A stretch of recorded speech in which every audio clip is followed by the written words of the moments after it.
এই বর্ষাকালে যখন টানা বৃষ্টি হয় তখন কিন্তু মনটা কেমন খিচুড়ি খিচুড়ি করে ওঠে। সত্যি কথা বলতে গেলে খিচুড়ি খাওয়ার জন্য কোনো সিজন লাগবে সেটা আমার ক্ষেত্রে না।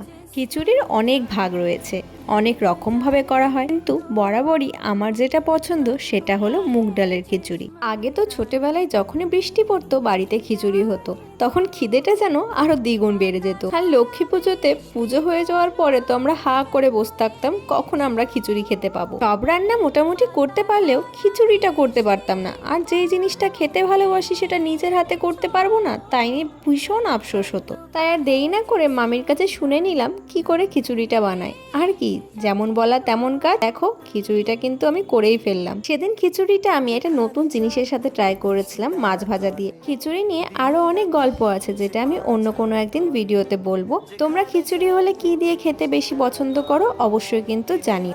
আজকের জন্য টাটা।